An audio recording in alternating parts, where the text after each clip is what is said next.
South America is the perfect place to keep secrets. Its jungles, mountain ranges and river systems are daunting obstacles for any explorer. It is a continent that has beguiled adventurers for centuries. Something hidden, go and find it. Go and look behind the ranges. Something lost behind the ranges, lost and waiting for you. Go. Kipling's poem is especially apt because this is Colombia, the land of El Dorado, home of the legendary Kingdom of Gold that in the 16th century lured the conquistadors ever deeper into the heart of South America. I'm Jago Cooper, and as an archaeologist who specialises in South America, I've always been fascinated by the secrets and mysteries buried deep in these awe-inspiring and forbidding landscapes. The history of this continent has been dominated by the stories of the Inca and the Spanish conquistadors. But in this series, I'll be exploring an older, forgotten past. Travelling from the coast to the clouds in search of ancient civilisations as significant and impressive as anywhere else on Earth. Here, in what's now Colombia, live two of the most extraordinary societies in the New World. The Muisca and Tairona shared language and beliefs that underpinned their cultures for 1,000 years. But it was their exquisite gold artefacts, infused with intriguing meanings, which drew European invaders into their remote lands. In this programme, I'll be discovering how two extraordinary cultures rose to power. What the gold that so bedazzled the Spanish conquistadors really meant to these people. And how it was that fate and circumstance would see the Muisca and Tairona take very different paths into the future.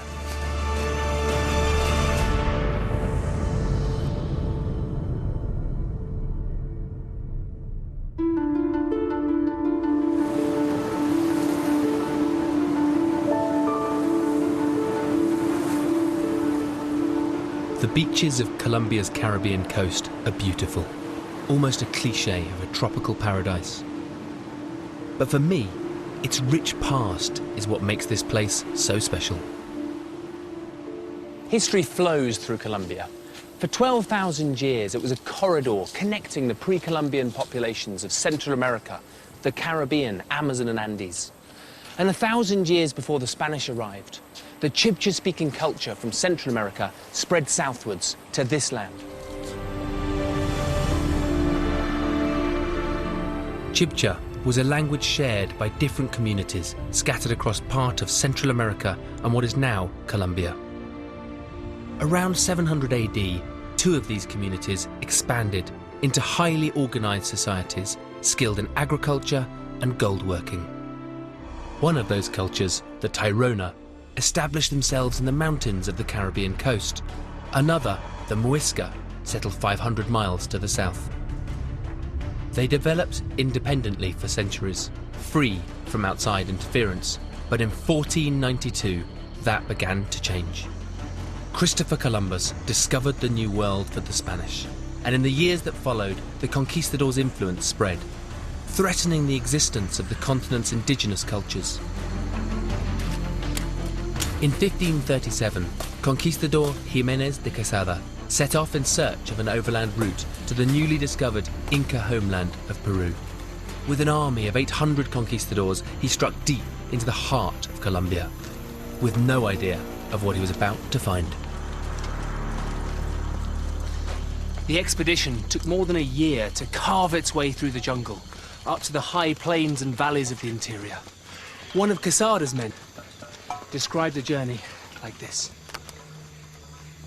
We endured a great many hardships on the journey to the new kingdom, as much from having to slash new paths through the mountains and hills, as from hunger and sickness. And we arrived in this kingdom naked, barefoot, and burdened by the weight of our own weapons, all of which had caused the deaths of a great many Spanish.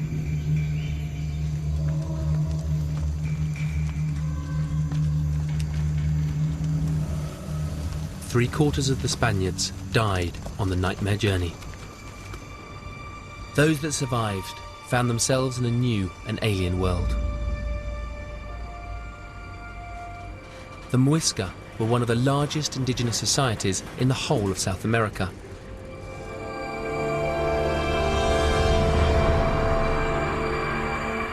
From the mountain tops, their territory stretched beyond the horizon, occupying an area larger than Switzerland.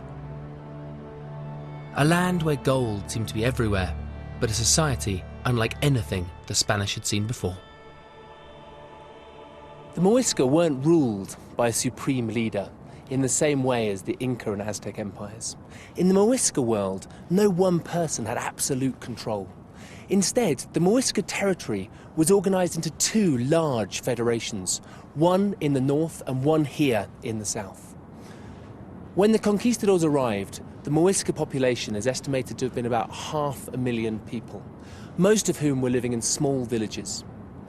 The Spanish chose one of those villages as the site of their first town, and that town has grown into Colombia's sprawling capital city, Bogotá.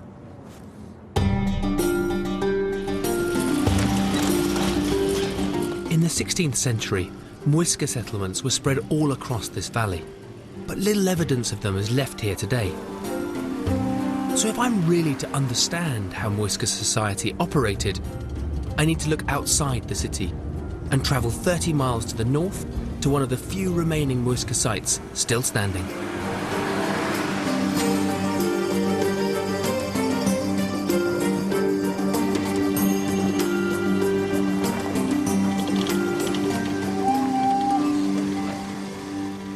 One of the big problems with trying to understand how the Muisca society operated is the fact that very little remains of their architectural structures. They built with wood, which has since rotted away. So there simply aren't the houses, temples and meeting places left to find that we can study and understand them better.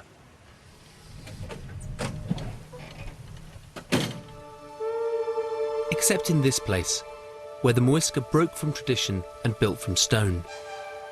The Spanish named it El Infiernito, the Little Hell, because they believed the rituals practiced here were the work of the devil. Archaeologist Carl Langerbeck has carried out many excavations around El Infiernito. Walking through this site, it is a very strange place. It is indeed a unique place in the Muisca culture. There is no place like this. There is some indication that during the last years before the conquest, the Muisca elite was beginning to relate itself with the sun. And there are evidences here of an astronomical observatory that probably had something to do with following the path of the sun. Standing in the site, you can't ignore these giant phallic symbols in the landscape. What do you think the origin and meaning behind this is? Well, there is a lot of speculation, but I think it's safe to say that it has something to do with fertility, which is, of course is also related to the sun, and it's also related to the activities of the chiefs and religious specialists. Carl's investigations indicate that there was a deep connection between the Muisca and their environment. And while there was no king ruling over all Muiscan people, it seems each community did have leaders. And the relationship between ordinary people and their chiefs appears to have been an intriguing one. Spanish documents clearly point to the fact that there was no notion of private property. There was the notion of communal property, yes. The lands belonged to the community. I think the chiefs were the guardians of precious objects, gold, precious stones, food, cotton, things like that. But I think there are no good evidences of properties in the hands of chiefs. What do you think that tells us about day-to-day life of Muiscans here? Well, the prestige of the chief was very much related to the ability of providing good feasts to the community. When the Spaniards arrived, they described this tradition among the Muisca to pay taxes to the chiefs. But when we investigate about what the meaning of paying taxes was providing food that actually was transformed by the family and the wives of the chief to provide feasts to the members of the community. Carl's excavations have revealed another unexpected twist to the unusual relationship between the people and their leaders. At his lab, he showed me 2 skeletons unearthed at a Muisca site south of Bogotá, dating from the 1300s to the arrival of the Spanish in the 1500s. Altogether, some 700 skeletons were found, and genetic analysis of the remains has helped archaeologists understand how Muisca society operated. We have focused our analysis on trying to identify differences between the so-called rich people and the so-called poor people, people with a lot of stuff in their burials like seashells and gold and things like that, and other people without offerings. And what lessons do you think you've started to learn from that? Well, I think one of the most important lessons is that, yes, there was social differentiation, of course, but it was not inherited. We have carried out genetic studies on the members of the elite, the members of the community buried with stuff, and there are not relatives among them. And that's very interesting. And so if you're telling me that it's not genetic and not inherited, how do you think power is earned? Well, I think every single shred of evidence points to the fact that power was negotiated. Powerful people had to convince other people with good argument, not just by inheritance or the use of force. This remarkable research makes the Muisca seem almost democratic to modern eyes. There must have been an incredible sense of community.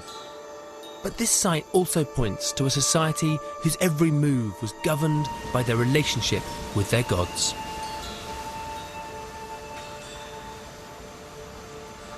Legend tells that here at the Tequendama Falls, the Muiscan god Bochica saved the people from drowning during a rainstorm by splitting apart the mountain and letting the floodwaters drain away.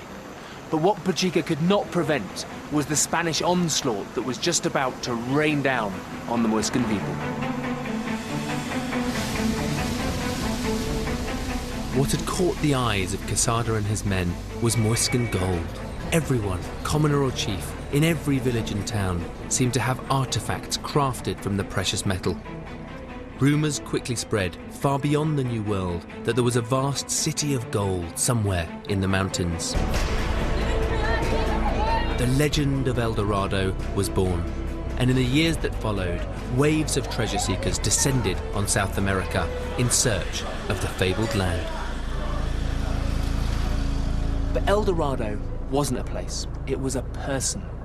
The literal translation is the Golden One, a ruler so rich that it was said he covered himself in gold dust every morning and washed it off in a sacred lake each night. One conquistador told the story thus.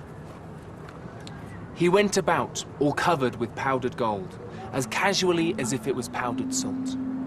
For it seemed to him that to wear any other finery was less beautiful, and to put on ornaments or arms made of gold worked by hammering, stamping, or by other means was a common and vulgar thing.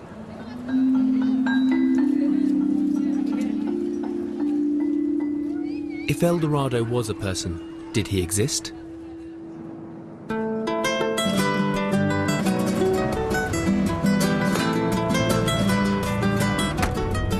In the heart of Bogotá's bustling streets, one place offers a clue to the origins of this most enduring of myths. So we're just going to the Gold Museum, which over the years has built up the largest collection of pre-Columbian gold artefacts in the country.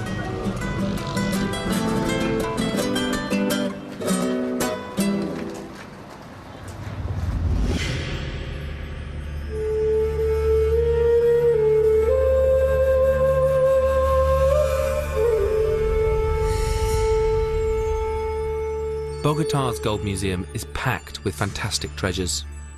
But perhaps the most incredible of all is the magnificent golden raft of the Muisca.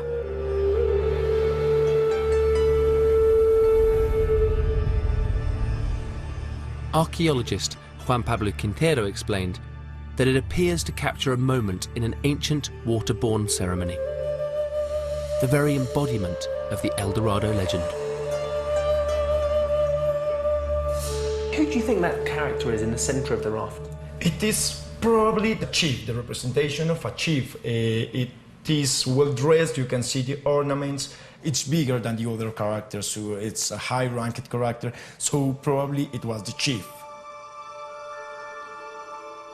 The chief stands in the middle of the raft, surrounded by 12 smaller characters. All of them are adorned in gold ornaments and feathers. Some carry musical instruments or wear jaguar masks. The smaller ones on the edge of the raft appear to be rowers. So if we start to think about the El Dorado myth, this myth of a man dressed in gold, do you think this raft proves that to be correct? It does not prove it directly. I mean, that's not direct evidence or archaeological evidence of the myth. But it is very suggestive that it's a raft and that represents an important ritual. So you cannot think anything else but El Dorado myth. But other, less literal interpretations of the myth are held by the descendants of the Muisca. They keep ancient traditions alive at Laguna Guatavita, a sacred lake in the heart of Muisca territory, northeast of Bogotá. Watching over the lake today and waiting to greet me is one of those descendants, Enrique González. To welcome me to the lake, Enrique performed a greeting by blowing on a conch shell.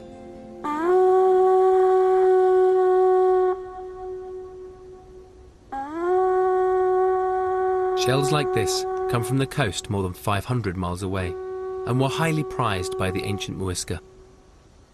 As the sound of the conch reverberated around the lake, I asked Enrique what the golden raft meant to him. ¿Para usted piensa que esto estuvo en cosas que han pasado acá? Sí, mira, la balsa es algo que simboliza la unión que había, el vínculo que había entre el Muisca y la madre Guatavita y el agua. Efectivamente, acá era donde se hacía el rito, en la balsa, para adornar, para nombrar ese cacique. Evidence supports Enrique's explanation. Spanish chroniclers describe ceremonies taking place here, and small amounts of gold have been discovered in the area. Like many myths, El Dorado may contain a kernel of truth. It supports the suggestion that the Muiscan people, unlike the Spanish, valued gold in spiritual rather than monetary terms. Nosotros, los actuales muiscas, como nuestros ancestros, para nosotros el oro no significa más que una forma de pagamento. Es lo que está allí, lo que simboliza esa laguna, ese consejo espiritual, esa conexión espiritual, ese consejo, esa palabra está allí. Ese para el Muisca es el más grande tesoro, que está y debe permanecer allí. Las piezas de oro, si están o no están, para nosotros no simboliza riqueza.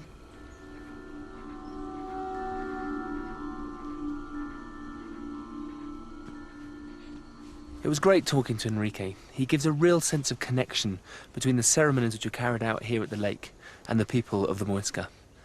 In a way, the way he talks about the Muisca of the modern day and the connection they feel for the ancient Muisca, it provides a sense of identity that is completely connected to place. And it makes you feel like this place is special.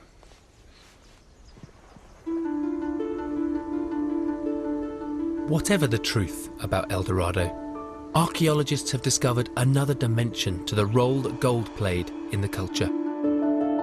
When the Muisca raft was found in a cave south of Bogotá in the 1970s, it was inside a pot containing small, flat gold figurines known as tunjos.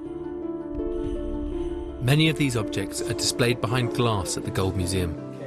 But Juan Pablo has arranged for the vaults to be opened so I can take a closer look. And it's immediately obvious that each of them represents a different character. I really like that level of detail you can see on each particular artefact, and each of them is very individual in how they're made. How do you think the different elements that you see is representative of different people? You can see like the chiefs, you can see the priest, as here this one have, if you see, it has a head in their hand. So that's telling you that's a warrior. There are other noticeable differences in the tunjos. You see the difference between that color and that color. Here you can see there is more gold, but in this more brown one is because it has a lot of copper more than this one. And that is not by chance. They decide to do that way. Mixing gold with copper in different proportions, Muisca goldsmiths could vary the colour of the finished tunjo. And, unusually for gold artefacts, the tunjos have flaws, spurs of excess metal and unpolished surfaces. What were these tunjos for, and what was their real value to Muisca society? If the Muiscans had valued tunjos as ornaments or jewellery, you would expect them to have a fine finish, and you might also expect them to be buried with their owners as grave goods. Archaeologists studying Muisca gold face a common problem. Most of the gold was acquired from looters in the years when selling to the gold museum was legal. As a result, much of the archaeological context has been lost. But the looters' stories are consistent. The tunjos weren't found in tombs, but in rivers and lakes, on mountaintops and in caves. The land north of Bogotá is riddled with caves, just the sort of place where tunjos were found. I met archaeologist Roberto Lleras Perez, an expert on Muisca goldworking and belief systems. Thinking about metal within Muiscan society, what were the Muiscan using gold for? Well, gold was all important for Muisca, especially for votive offerings. They were thrown into lakes, inside caves like the one in which we are now, or placed in fields, sanctuaries, temples, the foundations of houses, wherever it was important to place an object that would restore equilibrium in cosmos. Try and explain Muiscan cosmology to me then. Well, try to imagine the world as composed of opposite principles, opposite and complementary. So, first of all, you have man and woman. Then you have day and night, then you have up and down. So if you understand the world in this sense, you understand also that there is an equilibrium.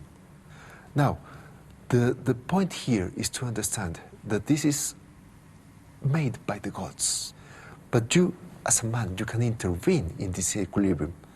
So if there is any sort of alteration, say for example, that you have 3 years in a row where there is no rain, you can intervene in there. How do you do that? With votive offerings, because this is a way to restore this principle that has been lost or diminished in the earth. And then you have the equilibrium and the conditions for life again. So it seems the tunjo's actual purpose was as a shining gift to the gods, to redress the balance of nature. Do you think Muiscan metalworking is unique in the way that it's created in South America? No other society, as far as I know, dedicated over 50% of their production for votive offerings. I think it's quite unique.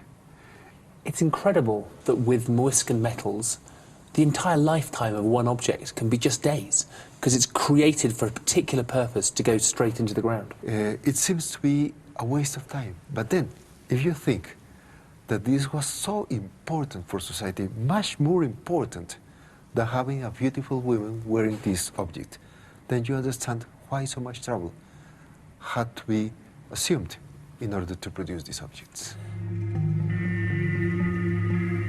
To the Muisca, gold appears not to have had any intrinsic value. And if its value is purely spiritual, it seems likely that every aspect of its creation, its shape, colour, and what it represented, would have been part of a sacred process.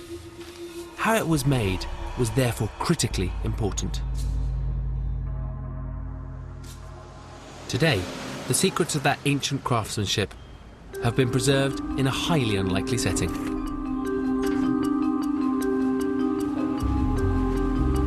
Esta parte al fondo, mano derecha.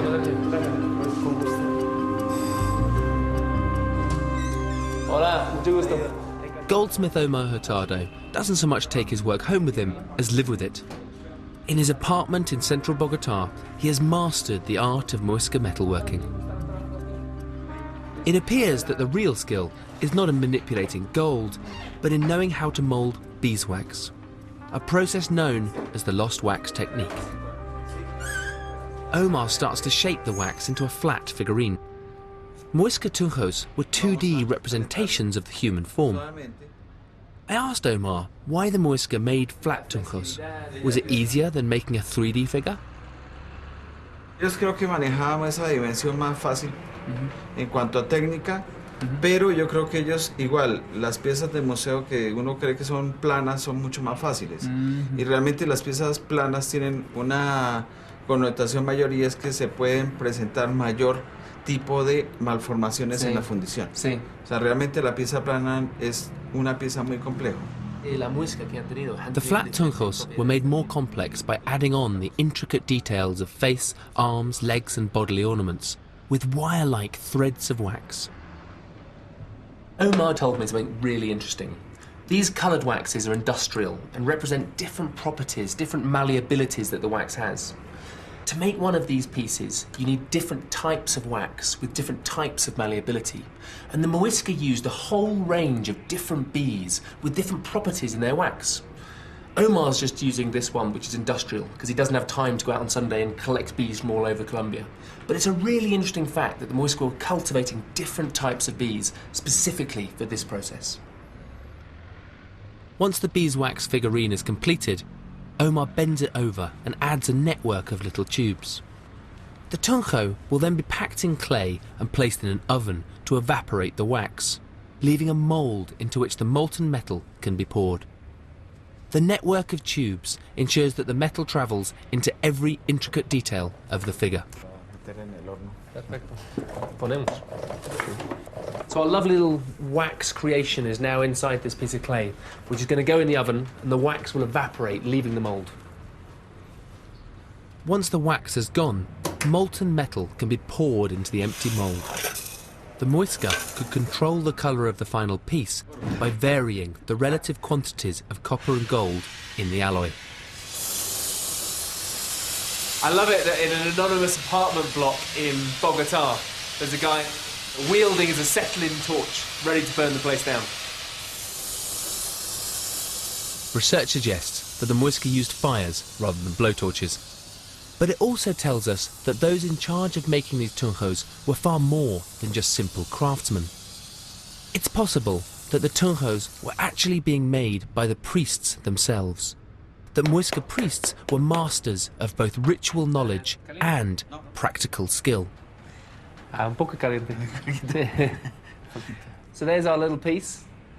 The wax is all melted away, and also it's still flexed right round, and these tubes of metal which have been used to pour in the metal into the mould. We'll have to cut those off, and then we'll bend him back out and finish him off.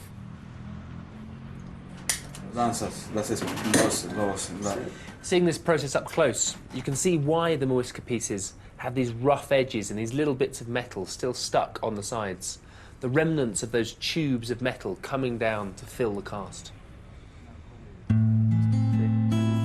Bueno, muchísimas gracias, Omar. Bueno. Encantado. Muchísimas gracias para todo, ¿no? Encantado. Y ese es el proceso. Se ha parecido muy bonita. Bueno, nos vemos, ¿eh? Muchísimas gracias. Chao, chao. Gracias. Esté bien.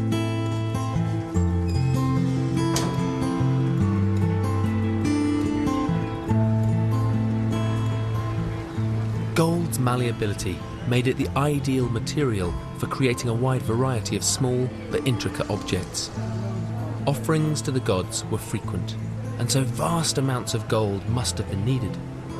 Given the importance of gold, the Spanish expected to find mines throughout the Muiscan territory. But it doesn't occur naturally here.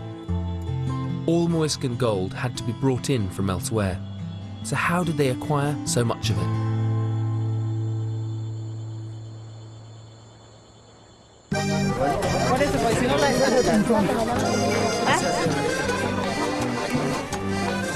¿Qué es adentro? ¿Qué es la fruta? ¿Hay una fruta adentro? In Via de Leyva's market, people from the surrounding area come to buy food and other produce. 500 years ago, the scene would have been very similar, with the difference that the Muisca didn't use money. Spanish chronicles describe a thriving barter system.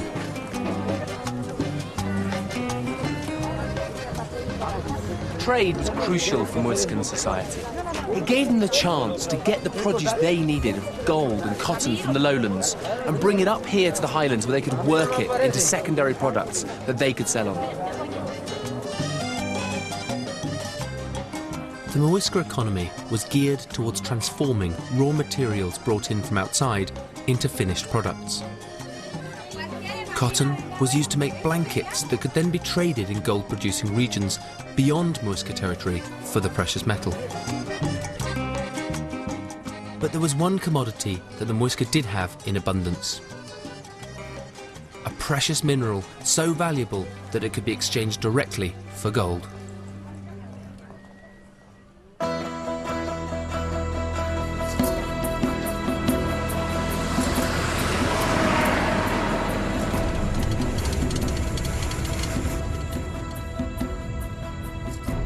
In the hills north of Bogotá are the mines of Nemocon, where deep below the ground lie rich deposits of one of the Muisca's greatest assets.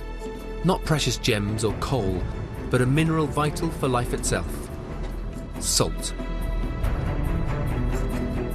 Deep underground and far from the coast isn't where I would expect to find salt, but 100 million years ago an ancient sea existed here. When the waters evaporated, they left behind vast plains of salt. Tectonic activity later raised these mountains, and the salt flats were folded into the rocks, trapping huge pockets of the mineral beneath the earth. ¿Y entonces tienes esta evidencia de la tipo de mina que estaban haciendo la Muisca? Sí, o sea, literalmente encima de la mina. My guide, Edwin, explained that in modern times, miners bored deep into the mountains in search of the salt. But the Muisca didn't need to dig. Rain would fall through hills of salt, like this one, and they would collect the salt water from the streams at the bottom of the hill, pour the water into big clay jars and heat them up to evaporate off the water. Gradually, these clay pots would fill with salt, and they'd smash them and be left with a salt cake.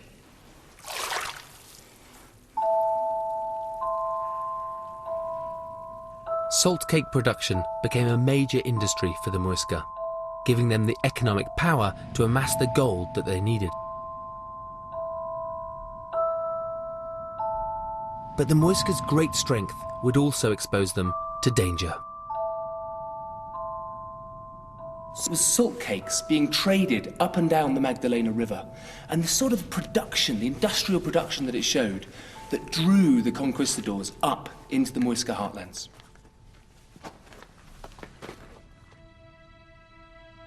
A Spanish chronicler recorded the moment when conquistador Jiménez de Quesada decided to change course. Seeing the excellent nature of the land and how the Indians always brought us salt, which they packed into large blocks, Jiménez decided to try to seek its source. The salt trail led the Spanish directly to the Muisca. With a fragmented structure of chiefdoms in the northern and southern confederations, the Muisca were unable to mount serious resistance to the conquistadors. In a little over a year, the whole of the Muisca territory was under Spanish control. Violence and old world diseases took their toll, and the population crashed. The Muisca were a people with a completely different value system to their Spanish conquerors.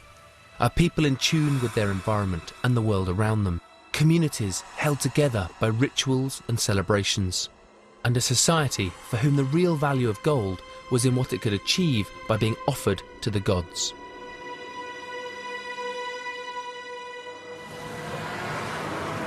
But the Muisca were so completely overrun by the invaders that contemporary echoes of their past are hard to find. Unless you know where to look.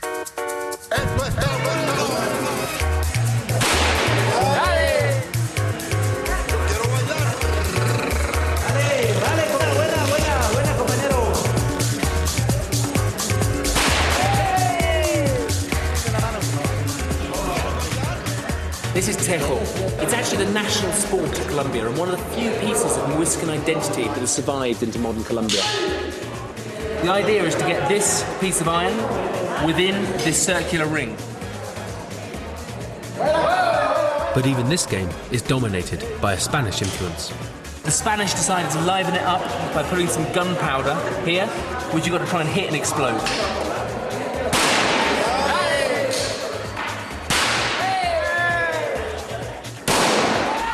Today, in a country with around 85 different ethnic groups, Muiscan blood and culture survive only as faint echoes. We lost this one, but I think we're going to start another game. The Muisca had fallen, but they were not alone.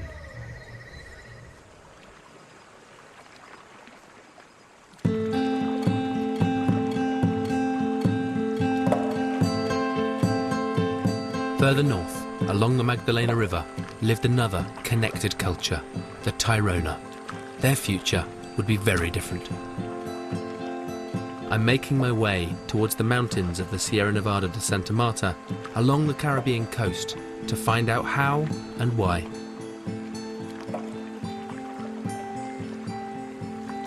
Rivers are the lifeblood of trade, allowing goods to flow freely between the coast and the interior. For the Muisca, the Magdalena had been the source of much of their gold. But some of that precious metal was also traded north to the Tairona. The Tairona shared gold working skills and a language with the Muisca, but they lived in a very different environment. Did they also share the same beliefs?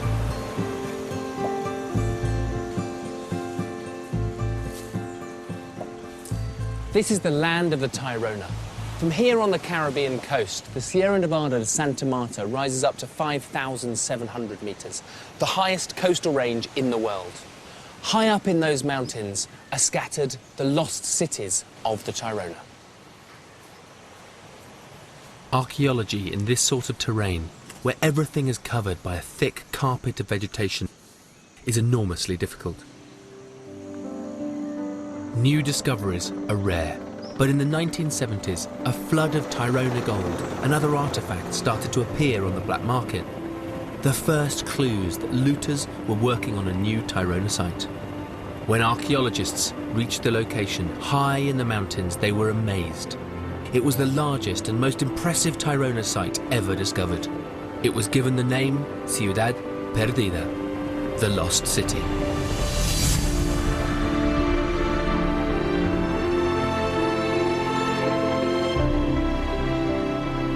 Getting to Ciudad Perdida on foot is a 3-day hike through these dense forested mountains. Today, I'm hitching a lift with the Colombian army, and it's giving me a wonderful perspective on the lost city. From the air, I can really appreciate the size and remoteness of this site. So many of the South American sites are in straight lines, but this site clings to the mountainsides using the contours of the hills. I can see the terraces covered in vegetation. It only leaves to the imagination how big this site must be. To put Ciudad Perdida in perspective, archaeologists have estimated that it is 10 times larger than the famous Inca ruins of Machu Picchu in Peru. Even though most of it is hidden by thick vegetation, it's still breathtaking when you consider the effort that was needed to build a city in this terrain. Archaeologists have only just begun to scratch the surface, but they're finding some really exciting evidence of what this place was once like. Santiago Geraldo is leading the excavations. What dates does this site have, do you think? Okay, the earliest date that we have here is a 650 AD date, and that's what I found during my research. Those dates really resonate with me, this idea we're getting lots of cultures rising up, these Chibcha-speaking cultures, and it's a very similar time period to when the Muisca rise up. The time when these periods are rising up maps out quite well, say, with the classic period of Mesoamerica. And then the Maya collapse around 900 to 1000 AD, but these guys just keep on going. It's thought that Ciudad Perdida was occupied for almost 1,000 years. existing in parallel with Muisca society.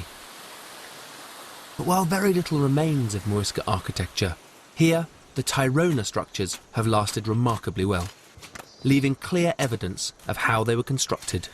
So here we have a classic Tairona wall. Now, the stone shows up really nicely. You can get this really nice faced edge coming down. It looks really good. And this stuff goes on for miles. Yeah. Looking at the steepness of these mountain slopes, how do you think that the Tairona coped with that, with their architecture? So really, what's at a premium here for these societies is flat areas. And what they were doing with all the terracing was actually creating flat, livable space. Now, one of the main difficulties is that these people used no mortar. So what they did was a combination of masonry and rammed earth.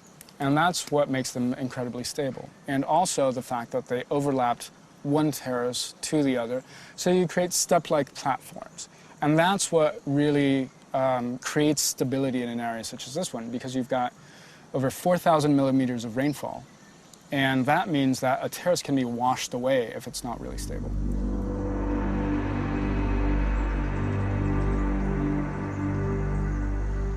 Working in harmony with the landscape, the Tairona created a thriving city. It's extraordinary that salt, cotton and gold from the lowlands were traded up here, around 1,000 meters above sea level. These stone terraces provided stable foundations for large wooden structures that would have been at the center of communal life in the city. These platforms look fantastic. The size of them, the monumentality. Do you think this is a particularly special part of the site? Oh, absolutely. We've got the main feasting gathering area over there. In excavation work that I did in 2006, what we found was that most of the trash that was being deposited was drinking cups, serving jars, and big trays. That pretty much spells out feasts and feasting for the most part. And then you've got adjacent structures that probably served as kitchens.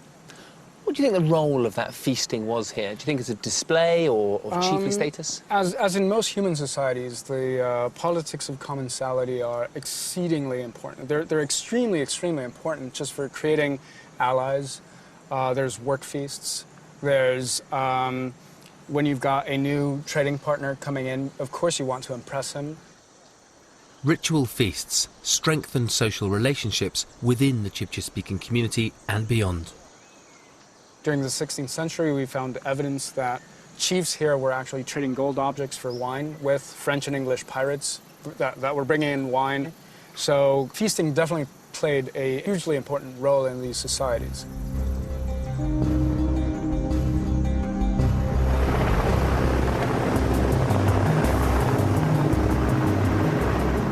A variety of different produce was grown at different elevations. But these bountiful slopes were steep and thick with vegetation. Moving large quantities any distance must have been a real challenge. To see how they did it, I'm heading back down to the coast.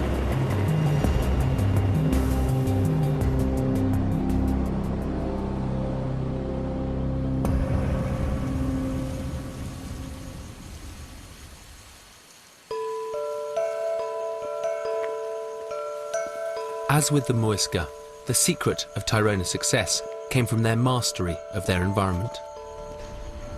Centuries-old routes once connected all Tairona settlements.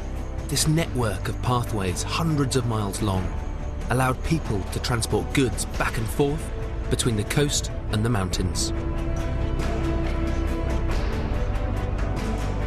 The path I'm following leads to Pueblito, a Tairona settlement first inhabited almost 1,500 years ago. I've come to meet anthropologist Lorena Aja Eslava, who has been investigating the significance of the paths and what they can tell us.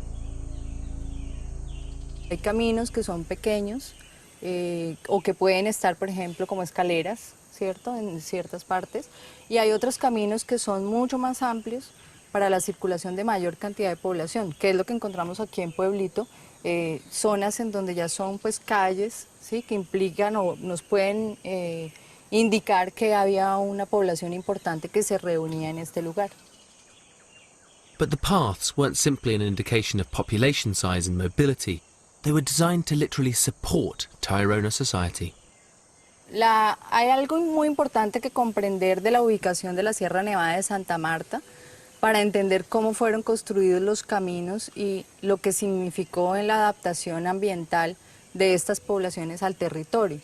En las temporadas de lluvias es muchísima el agua, entonces parte de lo que desarrollan las estructuras de los caminos son permitir que no haya una erosión fuerte por la lluvia, ¿sí? Y para mí, con este tipo de visión, me puede ver un mundo Tairona que es ampliado por toda la sierra, que tiene vínculos entre las diferentes partes del medio ambiente. ¿Esto es lo mismo para usted?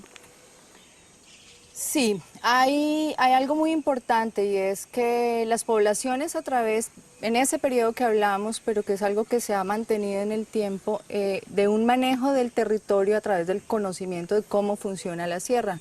Entonces, el conocimiento que ha trascendido durante todos estos años está en el territorio, en reconocer, aprender, observar el territorio, cómo se dan los cambios. So like the Muisca, the Tairona were perfectly in tune with their environment, knowing how to use its resources without damaging the world around them. Evidence that this was a spiritual connection is preserved in one of the rocks near the centre of the town, where priests gathered to predict the future. These pools for divination were used by the Tairona. They would drop a bead inside the water and watch how the bubbles came up. That would help them with complex decisions they were due to make.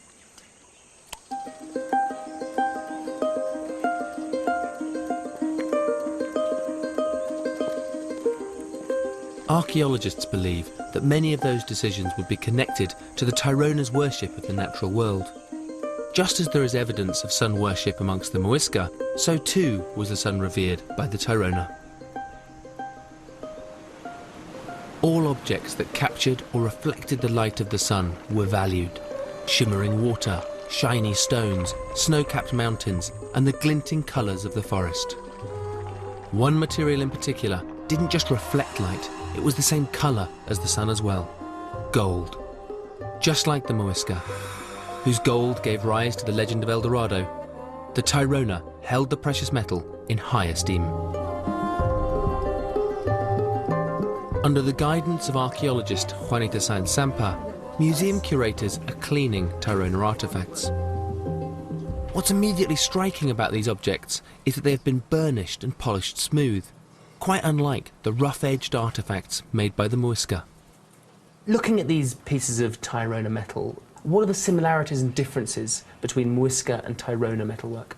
Well, there are a lot of differences, you know, because the Muisca people didn't polish their pieces, and these Tairona people were so great polishing and finishing every single details because they just use it for another thing. The Muisca tunjos were not used for wearing on you, and these kind of objects were used to say, hey, I'm the boss. Muiscan goldsmiths made offerings to the gods. Tairona gold also had spiritual value because it reflected the sun that gave life. But rather than make unique pieces like the Muisca, the Tairona craftsmen perfected symbols that were reproduced time and time again. What were the important symbols within Tairona culture? Birds with open wings, which are these ones, and also the Batman. The Batman is a very important symbolic icon in Tairona iconography. Creatures like the Batman, half human, half animal, are common in Tairona art. It feels like another illustration of the close connection between the human and natural worlds. So it seems that the link between gold and nature was just as important to the Tairona as it was to the Muisca. But Tairona craftsmanship wasn't just restricted to gold. At the University of Magdalena in Santa Marta, archaeologist Angelica Núñez is working on a collection of remarkable ceramic objects. Sí, claro, aquí está todo lo de pueblito. Entonces, ¿estos artefactos vienen de sitios Tairona? Sí, todos vienen de sitios Tairona, piezas arqueológicas y materiales que no son artefactos, son materiales originarios de cada región hacia la sierra. Thousands of different pieces of pottery have been collected here. They provide an invaluable insight into Tairona life and beliefs. And some of the symbols I saw in the gold artifacts are here too. Y en esta pieza aquí tenemos una cosa muy interesante. Sí, pues aquí podemos identificar con bastante precisión las facciones de un murciélago y también obviamente la posición antropomórfica, sus patas, sus extremidades son también de otro animal, que este era un símbolo como de fertilidad por su posición y por la representación de las ranas y los murciélagos, que están muy ligados a la sexualidad, a la reproducción. As ever, the connection with the natural world is very evident. But there was a particular piece of pottery that captured my attention.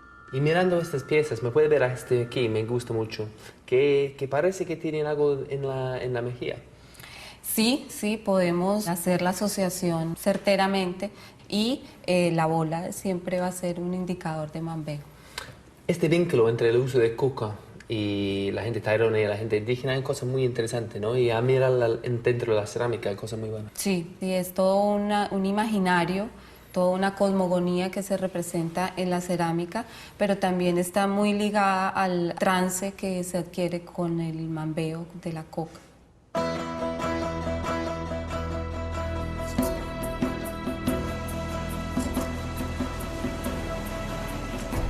Angelica's understanding of Tairona beliefs isn't based on the artifacts alone. She's been working closely with indigenous people who could be the last remaining link with the Tairona. I'm heading back into the Sierra Nevada de Santa Marta to visit them.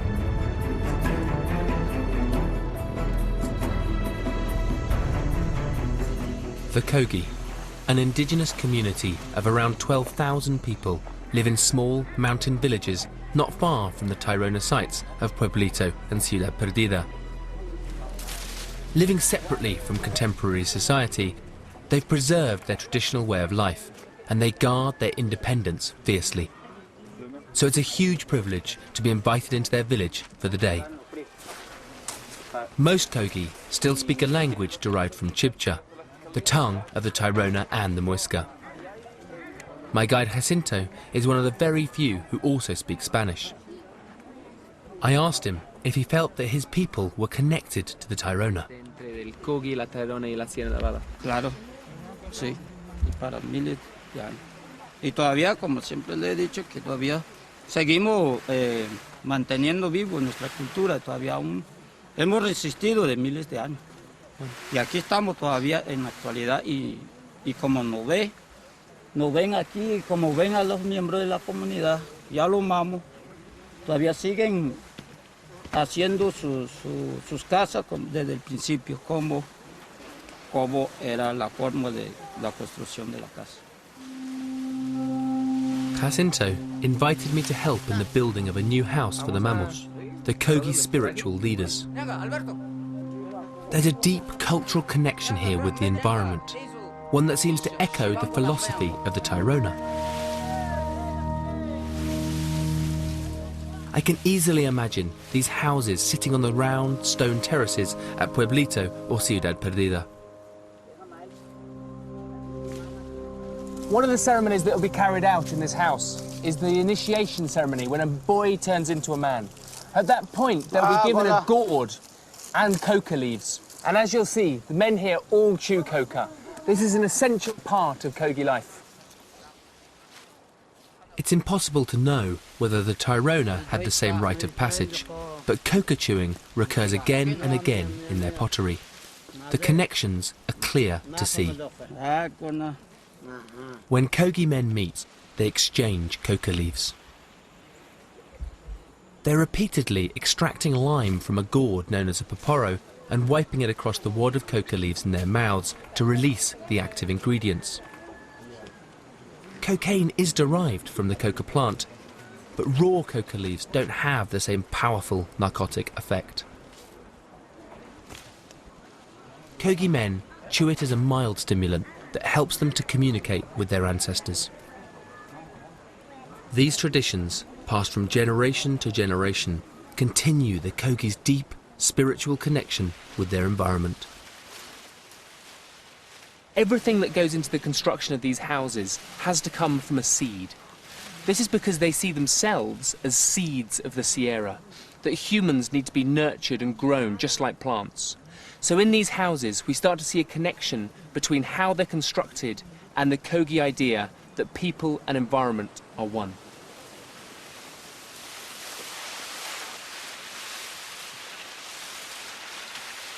The Kogi assert a sense of their own history and beliefs that is inseparable from the land, the same land that sustained the Tairona.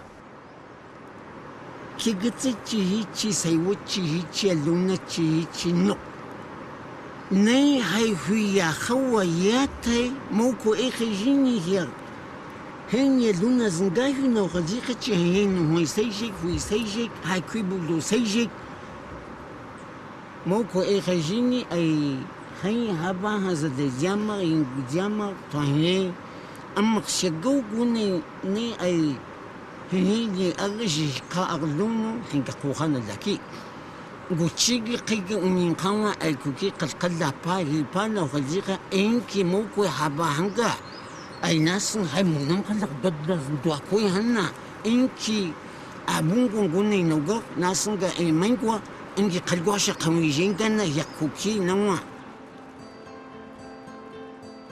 Today, Kogi culture is alive in part because of the protection offered by the mountains, the same mountains that protected the Tairona nearly 500 years ago. Unlike the Muisca, the Tairona were never completely overrun by the Spanish. The geography of their homeland made it difficult for the conquistadors to penetrate far. But Spanish colonization of the valleys stifled trade between the villages of the mountains, and wave upon wave of old-world disease decimated the population. Eventually, all that remained of the Tairona were dwindling communities scattered in the mountains. They and the Muisca seemed to vanish. But they didn't. From Bogota to the Sierra Nevada, I have witnessed the legacy of these cultures.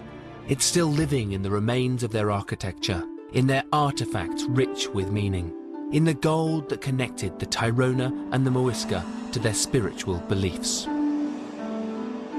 The Spanish, lured by the myth of El Dorado, plundered the gold. But they couldn't destroy the beliefs shared by the two cultures, beliefs that live on with the Kogi today. An unshakable faith in community, and the value of their environment above all else, even gold. For me, these are the treasures Kipling wrote of, hidden behind the ranges.